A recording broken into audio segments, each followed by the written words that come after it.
Assalamu alaikum wa rahmatullahi wa barakatuhu, my brothers and sisters. We are in the month of Dhul Hijjah. May Allah tabaraka wa ta'ala accept your worship. May Allah subhanahu wa ta'ala accept our ibadah, rituals. Those who travel to perform the Hajj, may Allah accept their Hajj. Brothers and sisters, we are going to sacrifice Qurbani, animals, in order to remember and follow the sunnah of our great Prophet Ibrahim alayhi wa ala nabiyyina salam. By the way, before I proceed, I would like to mention that Islam is very vast. We have difference of opinions in Islam. Almost 80% of Islam is agreed upon. There's no difference of opinions in the fundamental issues of Islam. But there are some difference of opinions, probably in 20-30% of Islam. And they're fine because these differences of opinions are again rooted and based on the Quran and the Sunnah of Prophet Muhammad sallallahu alaihi wasallam. No reliable Imam and scholar speaks from themselves, from their own selves. Rather they speak and they try their best to speak from the Quran and Sunnah. So it's okay if there are differences of opinions, and we can follow one of the rightly guided and reliable Imam of Islam and his opinion. There's no problem with that. So Qurbani, again, just coming back to the Qurbani. Qurbani is sacrifice. So, of course, in the Arab world people say Udhiyah, and in probably some parts of the world, maybe like in Asian world, in Urdu world, in Bengali, and other parts of the world, people say Qurbani. So it's synonymous, Qurbani, Udhiyah, same thing.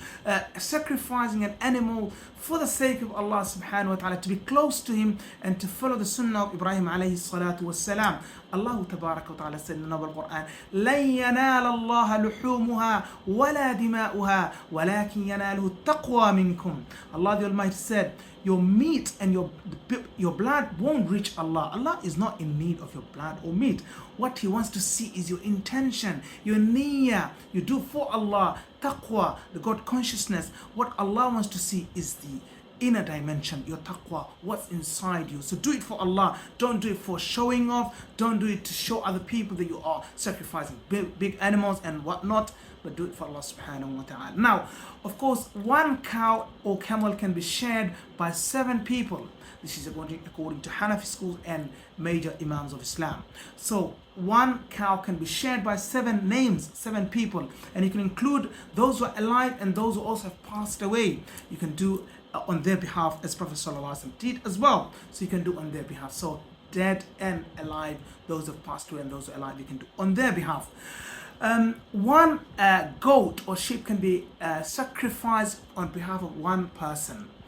But this is differed by amongst the scholars. So Hanafi schools say 1 sheep and 1 goat for only one person. Whereas other Imams, they suggest that 1 goat or 1 sheep can be sacrificed on behalf of the whole family. But of course, the more you give is better, isn't it? So we say that 7 people can share 1 cow or camel, and 1 goat or sheep can be given on behalf of 1 person. Of course, the meat of the animals should be distributed to 3 groups of people. So 1 for yourself, 1 for your family, 1 portion, the second portion for your friends and neighbors, and the third portion for the sadaqah, for charity, for the poor people. So that's how it's distributed amongst, it's distributed for 3 different types of people. Sacrificing should be done in your own country. However, scholars suggest if there are more need in another country, then you can do there. And it may be better if you do in a country where there's more need. People might be hungry. Some people, they hardly eat any meat, so you can do over there. But some people, they prefer to do one in your own home country, wherever you are, and you do another one, if you can afford and if you're financially able. But if you're not financially able to sacrifice, then it's not even mandatory upon you.